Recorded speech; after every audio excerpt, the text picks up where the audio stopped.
வணக்கம் நண்பர்களே. பாரம்பரிய முறையில் சுவையான கொள்ளு சட்னி முதல் வகையில் எப்படி செய்யறதுன்னு இந்த வீடியோவில் பார்க்கலாம் வாங்க.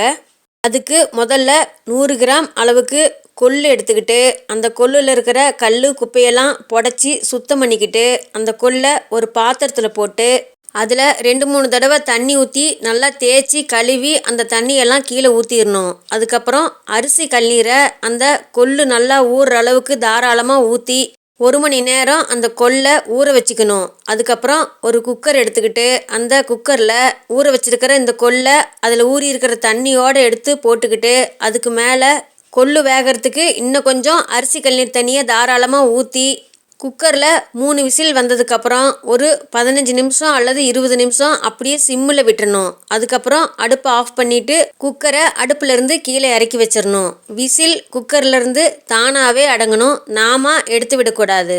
அதுக்கப்புறம் 20 மீடியம் சைஸில் இருக்கிற சின்ன வெங்காயத்தை எடுத்து தோலை உரிச்சிட்டு தண்ணியில் போட்டு நல்லா அலசி கழுவி எடுத்துக்கணும். அதுக்கப்புறம் 6 மீடியம் சைஸ் பூண்டு பற்கள் எடுத்துக்கிட்டு அதில் இருக்கிற தோலெல்லாம் உரிச்சிட்டு அதையும் தண்ணியில் போட்டு அலசி கழுவி வெங்காயத்தோடனா போட்டு வச்சுக்கணும். அடுப்பில் ஒரு வாணலி வச்சு அது காஞ்ச உடனே அதில் 2 டீஸ்பூன் கடலெண்ணெய் ஊற்றிக்கணும். கடலெண்ணெய் காஞ்ச உடனே அடுப்பை சிம்மில் வச்சுக்கிட்டு அதில் 1 டீஸ்பூன் வர கொத்தமல்லி, 3/4 டீஸ்பூன் சீரகம், 1/2 டீஸ்பூன் மிளகு, இல்லைன்னா மிளகு 1/2 டீஸ்பூனுக்கு கொஞ்சம் கம்மியாக எடுத்துக்கலாம். அது கூட ஒரே ஒரு வரமிளகாயும் போட்டுக்கிட்டு அடுப்பு சிம்மிலேயே வச்சு பொறுமையாக நல்லா வறுத்துக்கணும். அது எல்லாம் நல்லா வறுபட்டு வந்த பிறகு கழுவி எடுத்து வச்சிருக்கிற சின்ன வெங்காயம், பூண்டு பற்கள், அது கூட ஒரே ஒரு குச்சி அளவுக்கு கருவேப்பிலை 3ஐயும் போட்டுக்கிட்டு அடுப்பை மீடியமாக வச்சு எல்லாத்தையும் நல்லா பொறுமையாக வணக்கிக்கணும். எல்லாம் நல்லா வணங்கி வந்த பிறகு அடுப்புலேருந்து அந்த வாணலியை கீழே இறக்கி வச்சு அதை நல்லா ஆற விடணும். அதுக்கப்புறம் குக்கர் மூடியை திறந்து அதில் கொள்ளு வெந்துருச்சான்னு பார்த்துக்கணும். நல்லா வெந்திருந்தது அப்படின்னா அப்படியே பயன்படுத்திக்கலாம். ஒருவேளை நல்லா வேகலினா மறுபடியும் அடுப்பில் வச்சு தேவையான அளவுக்கு விசில் விட்டு இறக்கிக்கணும். அதுக்கப்புறம் குக்கரில் வெந்திருக்கிற அந்த கொள்ளை எடுத்துக்கிட்டு அதில் இருக்கிற தண்ணியெல்லாம் வேறொரு பாத்திரத்தில் வடித்து வச்சுக்கணும். அந்த தண்ணியில் கொள்ளு ரசம் வச்சுக்கலாம். அந்த ரசம் அவ்வளவு சுவையாக இருக்கும்.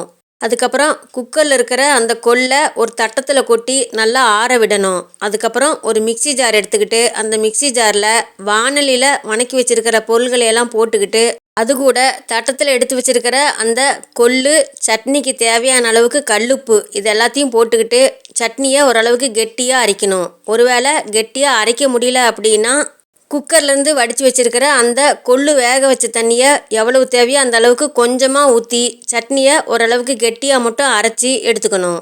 அதுக்கப்புறம் அந்த சட்னியை வேறொரு பாத்திரத்துக்கு மாற்றிக்கணும்.